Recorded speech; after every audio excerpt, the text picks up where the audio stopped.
Ok, ahora de Caleón. Los cómics bien seinen de los Picapiedra. A ver qué sale. No, estoy muy confundido ahorita, güey. Siempre he sido muy fan de los Picapiedra, aunque ahora que lo pienso, debe tener fácil unos 15 o 20 años que no he visto nada de ellos más que la primera y única película live action que hay. Porque sí, solo hay una película. Quien les diga Claro. otra cosa está Guiño, mintiendo. guiño. Obviamente, los Simpson ocupan un lugar muy importante por su importancia Yo tenía la película de Viva Rock Vegas en español en VHS, güey. No sé qué habrá sido esa película. Todos los VHS que tenía, güey, se perdieron. No sé dónde están. En algún momento de mi vida los voy a tener que encontrar, güey, pero no sé dónde están. en la cultura popular y referencias que uso en mi día a día, pero aún así los Picapiedra siempre tuvieron un lugar especial. Eran mejores que los supersónicos. Lo mejor es que es la clase de programas que no hacen más que ponerse mejores conforme uno va creciendo. Hace unos días, con motivo del tema central de este video, vi un especial que salió en Cartoon Network justo hace como 22 o 23 años, y el cual no se puede conseguir en buena calidad porque nunca fue lanzado a video o a streaming y solo se conserva por grabaciones de la época y vaya la wea densa. Vi el especial de niño y me gustó, pero ya de adulto creo que se termina convirtiendo en una de mis animaciones favoritas, aunque resulta que no era algo como que muy infantil o apropiado para niños, viéndolo ahora. Quizás en un futuro les pueda hablar de él, si quieren, pero Hay un comercial de los Picapiedra donde Pablo y Pedro están fumando. Aún, de eso sí me acuerdo, güey. esa siempre fue la esencia de los Picapiedra, no eran del todo infantiles. Desde que su origen, con algunas discusiones, se encuentra en Ah, mira, publicidad ahí de está, lo de cigarrillos, el Winston. hecho de que tengan un capítulo icónico que habla de la infertilidad y la adopción, además de otras cosas, los Picapiedra siempre son un buen ejemplo de una caricatura que podían disfrutar niños y grandes, así que fue curioso saber que hay un producto el cual lleva esta parte de madurez a una nueva latitud.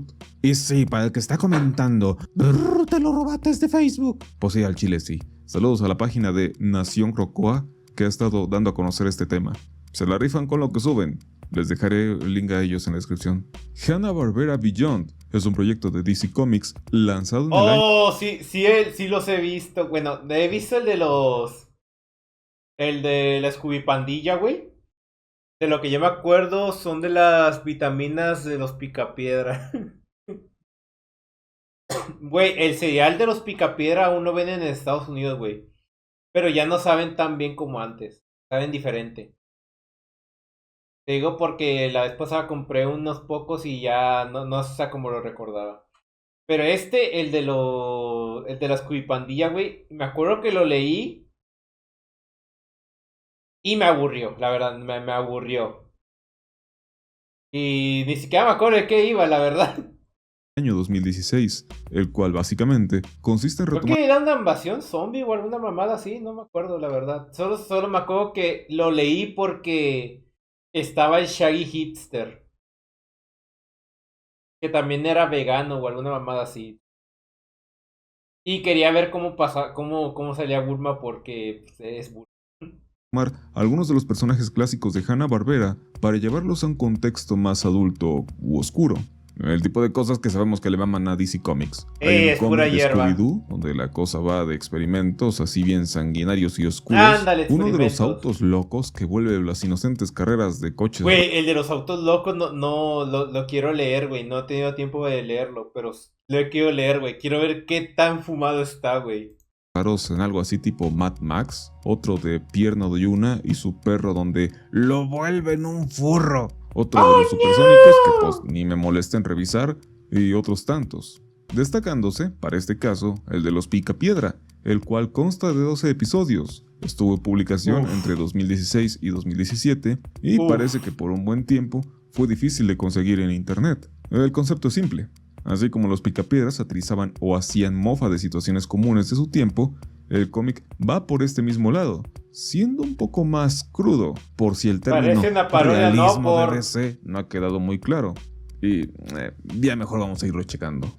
El primer episodio comienza con un vistazo a la cantera, donde Pedro y Pablo trabajan. Aquí se refieren a ellos por sus nombres originales, pero yo los voy a llamar como los conocemos acá.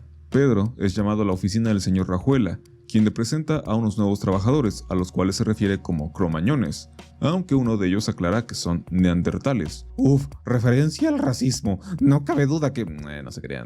Obviaré las evidentes sátiras que se hacen porque si no esto se nos hace de noche. El señor Rajuela le encarga a Pedro que se haga cargo de ellos, los lleve a las luchas y los haga sentir bien. La cosa es que los ciudadanos regulares... ¿Cómo que los haga sentir bien? ¿A qué se refiere? De piedra dura son Homo sapiens, son civilizados y todo eso, mientras que hay todavía otras poblaciones como los neandertales y cromañones, los cuales no son tan avanzados y no se rigen por la misma cultura que ellos. Siendo más específicos, no entienden el concepto del dinero, y el señor Rajuela piensa sacar provecho de eso, pagándoles con experiencia y felicidad y apenas unos cuantos centavos. Las cosas no han cambiado. Mientras vemos todo esto, se nos enfoca a Vilma haciendo una pintura muy... ¿Están viendo el perro? ¿Sí notan el perro ahí? Está muy bonito el perro ahí, ¿eh? En primer plano podemos ver un hermoso perro. Muy acorde para la época, a la cual no sabe qué significado podría tener, a lo que uno de los animales muebles le dice que podría justo ser la ausencia de significado, arte moderno de hace millones de años. La salida con los neandertales coincide con que Pedro y Pablo tienen una reunión de veteranos de las guerras paleolíticas, que por los sombreritos creo que vendrían siendo una versión de los búfalos mojados. Aquí vemos un diálogo de uno de los miembros que habla sobre el trauma que conserva por haber matado a hombres de los árboles, quemando el bosque donde vivían. Wow. Podemos entender que hubo una guerra entre Homo sapiens y esas otras especies más primitivas, donde estas últimas fueron casi aniquiladas para poderles quitar sus territorios y todo eso. Medio incómodo hablar de eso justo frente a 3 integrantes del sector demográfico afectado. Como sea, llegamos a las luchas. Y pues no hay mucho que decir, solo que donde un neandertal ve un bisonte, Pedro ve un aire acondicionado. Si me paro a hablar de cada detalle, creo que también me iré extendiendo más de lo que quiero, así que iré saltando unas cosas, pero podemos destacar que se nos muestra que Pedro consiguió a Vilma intercambiándola con su padre por unas cabras. Momento Oaxaca. Seguimos viendo a Pedro tratando de integrar Eso todavía pasa en México. A los neandertales en las labores de la cantera, las cuales incluso ellos detestan, aunque por suerte, a la hora de recibir su pago, no saben ni siquiera para qué sirve el dinero. Entre tanto, Vilma le llama a Pedro para decirle que sus pinturas han sido aceptadas en el Museo de Arte, así que debe prepararse para la ocasión. Aparte de esto, tenemos una fiesta de jacuzzi que el señor Rajuela organizó en su casa, a la cual van los empleados. Resumiendo, hay un diálogo del señor Rajuela autocromándosela de cómo es bien chingón por aprovecharse del área donde se formó el granito y cómo su nombre quedará inmortalizado en la historia, cosa que no es así, porque en su intento de que alguien mate a un mamut, manda a uno de los neandertales, el cual cae al agua helada congelándose y por una escena que vimos al inicio, permaneciendo hasta nuestros días siendo exhibido en un museo. Este incidente hace que los otros 2 neandertales prefieran irse de piedra dura y regresar a su vida común y menos civilizada, según, lo que hace que el señor Rajuela le quite a Pedro su oportunidad de un ascenso. Al final, vemos lo de la exhibición de arte, donde se presentarían las obras de Vilma, pero estas son menospreciadas por el gremio artístico, considerándolas rústicas y simples, algo que podríamos decir que es el consenso general, pero resulta que las obras de manos tienen un significado en verdad profundo para Vilma, pues ella recuerda los tiempos de su infancia, cuando viajaba con una tribu, y cómo las señas con las manos tenían un significado de bienestar, a la vez de validación sobre la existencia. Creo que resulta obvio cómo todo el capítulo va de la ironía de la modernidad trivializando lo antiguo cuando esto sí es valioso. Explicarlo se siente medio tonto, así que, como digo, no creo que haga falta indagar mucho. Eso sí, cosa chistosa, como el señor Rajuela le había dado un collar valioso al neandertal para matar al mamut y murió con él, hoy en día en el museo creen que el verdadero hombre importante y dueño de la cantera era el neandertal. XD. Pasamos al capítulo 2, donde tras una demostración siempre graciosa de la fuerza de Bam Bam, en este caso para lidiar con un acosador, vemos a Pedro llegando a la casa de los mármol, conociendo la maravilla tecnológica de la televisión. ¿Qué se putas? emite un reportaje donde ponen a un cavernícola. ¿Qué verga? ¿Cómo que televisión? No recuerdo que tuviera televisión. ¿Cómo? que le cayó un meteorito encima y está todo ensangrentado. Ya sabemos que ahí eres está el oscuro y maduro, seinen. DC, lo Ahí entendemos. está el seinen. Vemos un viaje de la familia Picapiedra junto con Pebbles, preadolescente, comprando algunos artículos modernos, lo que además de parecerme irónico, creo que deja en claro que este universo no tiene nada que ver con el de la caricatura, ya que es raro que no conciban la idea de una televisión, las cuales claramente ya existían antes de que Pebbles naciera en el programa original. Vemos un poco de las No creencias recordaba que en la serie original hubiera televisiones, la verdad. Recuerdo que había teléfonos, pero eran pájaros y demás, pero no recuerdo que había televisión. religiosas de piedra dura, las cuales toman como base a la figura de algo llamado Morph, lo cual era un pájaro, Que y había cuya televisión. No misticidad me acuerdo, terminó güey. en agarrar a un pájaro de la misma especie Tú y sabes, volverlo la un típica televisión de la tocadiscos era de las para reproducir cavernas. propaganda del A culto. ver, que yo recuerde, la televisión la ponían de que era el cuadro de piedra, pero detrás de esa pantalla eran dos vatos que estaban sentados detrás de la pantalla. O sea que literal, las personas que se aparecían en la tele realmente estaban ahí sentadas detrás de una piedra nomás.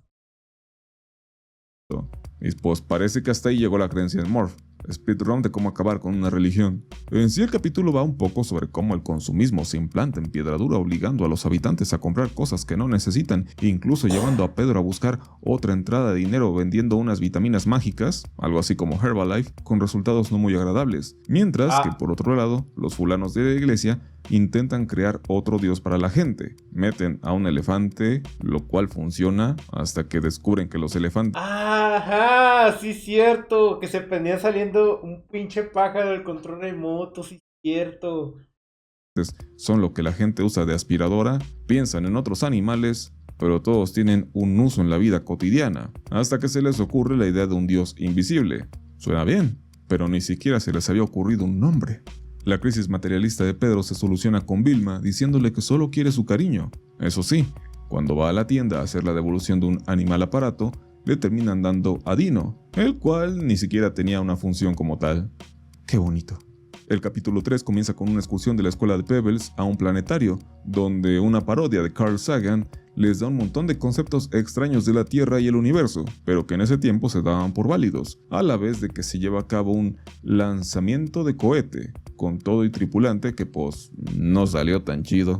De buenas a primeras, alienígenas llegan a Piedra Dura y entablan contacto con la población. El señor Rajuela se ofrece como dictador títere, pero lo mandan al diablo. El propósito de estos alienígenas era solo registrar la Tierra dentro de la Enciclopedia Galáctica, pero el contacto ha despertado ciertas inquietudes. En el club de veteranos, Pedro, Pablo y otro individuo reflexionan sobre lo negativo que podría ser la visita de seres más avanzados que ellos, citando por ejemplo lo que ellos le hicieron a los neandertales. A su vez piensan que sería bueno un conflicto, pues su rol como soldados solo fue útil mientras se desarrollaba la guerra paleolítica, y luego de ellos muchos quedaron viviendo en la calle y con problemas psicológicos. Como sea, ahí se está proyectando Estados Unidos, David, no me jodas, se está proyectando Estados Unidos y lo de Vietnam. el conocimiento de la Tierra por otras especies galácticas trajo una de las peores calamidades posibles. Vacacionistas alocados. Y pues no hay mucho que decir. Si han visto lo que hacen los turistas gringos en las playas de México, pues es básicamente eso. Sí. Se lleva a cabo un pequeño conflicto entre los veteranos de guerra contra los aliens, hasta que llega un alienígena adulto a recogerlos. Esto gracias a un mensaje que Pebbles, quien aquí funge como una especie de Lisa Simpson, envió. Sí, y mucho. pues aparece Gazoo como encargado de vigilar la Tierra de ahora en adelante. Gazoo era el alien verde que se le aparecía a Pedro en la caricatura original. El capítulo 4 nos muestra una revuelta de personas en contra de un invento degenerado y maléfico llamado matrimonio. La sola idea de un hombre y una mujer juntos para toda la eternidad es algo alarmante. Los sujetos de la Iglesia del Dios Invisible tratan de dar a entender que debe haber tolerancia ante esta idea nueva, pues la sociedad de Piedra Dura también es algo reciente, así que se debe... Si permitimos eso, ¿qué es lo siguiente que sigue? ¿No golpear a la mujer y arrastrarla a una cueva? ¡Por favor! Hay que estar conscientes. De veras. Estos progresistas de hoy en día. barajar las nuevas posibilidades. Los manifestantes parecen comprenderlo y se retiran. Sin embargo, cuando un par de tipos mencionan que desean casarse, el sujeto de la iglesia dice que no lo permitirá. Vilma y Pedro le cuestionan el por qué, y este dice que, en primer lugar, primero predicaba la tolerancia porque formaba parte de una minoría, y en segundo, que un matrimonio de hombres no proporciona descendencia. Pedro le dice que si no acepta a sus amigos, entonces él no se unirá a nada. El tipo de la iglesia le pregunta por qué le importan tanto los sujetos incapaces de engendrar. Pedro le responde que en la tribu a la que pertenecía cuando era niño, los no engendradores eran una pieza muy importante, pues podían proporcionar ayuda y supervisión a los niños. El tipo religioso dice que eso le podría dar mucho en qué pensar, pero que probablemente no lo haga.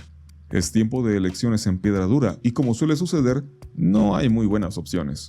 La mejor de ellas es un sujeto el cual promete acabar con una población de hombres lagarto. Pablo menciona cómo esto se le hace familiar y Pedro pues le recuerda que participaron en un genocidio, uno como el que el tipo está proponiendo.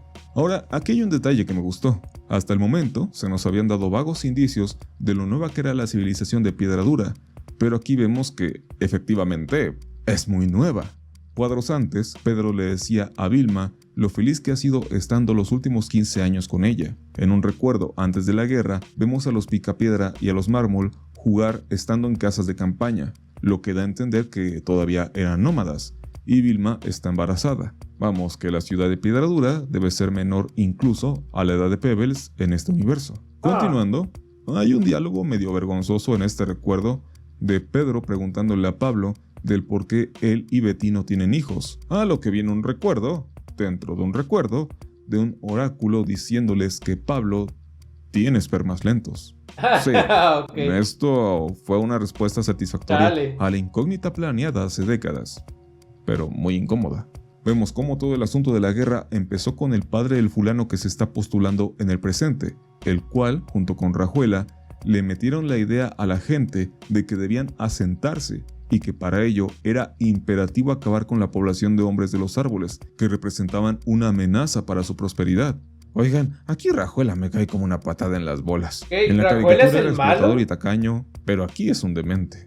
Los ¿Rajuela criterios para provocó un formar parte del ejército genocidio? son medio accesibles, en tanto vemos que también se enlistó un ¿Y gorila. luego se hizo Se nos rico? muestran imágenes de los Homo sapiens acabando con los hombres de los árboles en actos barbáricos, pues ante la fuerza descomunal de estos últimos, los hombres civilizados optaban por la utilización de armas, fuego y manipulación de animales poderosos en los ¡A la ataques. verga! Pero una vez que mermaron los horrores, Pablo encontró a un pequeño Bambam abandonado en un árbol. ¡No! De algún modo, la guerra le brindó algo que él estuvo buscando. Y bueno, aquí hay otro origen a la fuerza de Bambam. Luego de esto, hay varios capítulos que son medio autoconclusivos y que no aportan mucho, como uno donde la gente se vuelve loca por un presunto fin del mundo a causa de una errónea predicción por un error de cálculo. Se nos muestra un poco de la triste perspectiva que tienen los animales que son usados como objetos. Muchos de ellos son lastimados y solo logran confortarse con la compañía de sus compañeros de trabajo. En otro capítulo, Rajuela decide despedir a todos los empleados quedándose solo con los neandertales Parece y que el sí, gorila que güey. luchó en la guerra. Este amigo se pasa por los huevos la evolución. En otro episodio, Pedro y Pablo deciden ir a ver una película para adultos que tiene desnudos de mujeres. Rico. La idea es escandalosa en un primer momento, pero resulta que ambos sienten curiosidad por el cuerpo femenino, ya que los únicos que han visto son los de sus esposas. Una vez que ven la película, discuten en el club de veteranos el valor artístico y cinematográfico de lo que vieron, llevando a uno de sus conocidos. Y luego termina yendo el elefante aspiradora a ver la película también, quedando igualmente maravillado. Aunque este muere poco después, ya que su ida al cine derivó en que lo usaran para limpiar la sala. ¡No! Y todos sabemos que las salas de cine no son precisamente agradables. Se nos muestra un poco más de la interacción de los animales electrodomésticos, un poco de cómo se va desarrollando la guerra contra los hombres lagarto. ¡No! ¡Lo que tuvo que aspirar! ¡No! ¡Ay! ¡Pobrecito! La cual no resulta a como el político pretendía, pues además de ver que no consigue resultados óptimos, la gente empieza a inquietarse del uso de recursos en un sinsentido. Creo que el tipo descubre que lo suyo es la aventura y no la política. A decir verdad, salvo algunas interacciones muy puntuales, en especial la de los animales electrodomésticos que viven paralelamente a sus funciones. Podemos decir que esa aspiradora la succionó sin tocar el palo de carne, pero la succionó. Y a muchos, sin que se dieran cuenta. No parece haber mucho más de interés. En algún momento las cosas recaen sobre una subtrama de los aliens que llegan a la Tierra. Al menos personalmente no busco alienígenas cuando hablamos de los Picapiedra. Qué asco. Llega a haber un conflicto casi central a partir de Pedro siendo despedido de la cantera, pero se resuelve de un momento a otro. Está este cuadro de un supuesto diálogo de Pedro hablando sobre su sentir personal. No lo encontré en los sitios donde estuve leyendo el cómic, pero asumo que es del episodio donde van a un retiro matrimonial. En realidad, el diálogo habla sobre las inquietudes de Pedro de no ser suficientemente bueno para Vilma. De hecho, esto es algo que se aborda en los primeros episodios. Entiendo que la idea de esta serie de cómics era entregar historias entretenidas y fantasiosas, pero quizás darle un toque más de reflexión interna de los personajes hubiese funcionado mejor. Ya los últimos capítulos pierden mucho del encanto que traía la propuesta. Primero empiezan hablándonos de la dura vida Otra vez el perro. Qué bonito perro, en serio. Le tengo un poquito de envidia ahorita a Pedro. de la nueva civilización y luego nos meten aliens y un conflicto por una pinche estatua de Pedro y Pablo. ¡Ah, Más allá chinga! de esto, me parece que puede ser una buena lectura, en especial si eres fan de la caricatura, aunque me disculpan, pero me sigo quedando con el especial del que les hablé al principio. Ojalá pueda hablar de él en un futuro. Pues nada, como digo, les dejo en la descripción la página de Nación Crocoa, quienes han estado hablando de esta serie de cómics de los distintos mundos de Hanna-Barbera. Antes de Hay que admitirlo, buen video, buen video. No sabía que estaba ese cómic ahí. Te digo, el único de esa línea que leí fue el de Scooby-Doo y ni siquiera lo leí completo porque al chile le digo me aburrió. Vilma no me convenció lo suficiente como para seguir leyendo.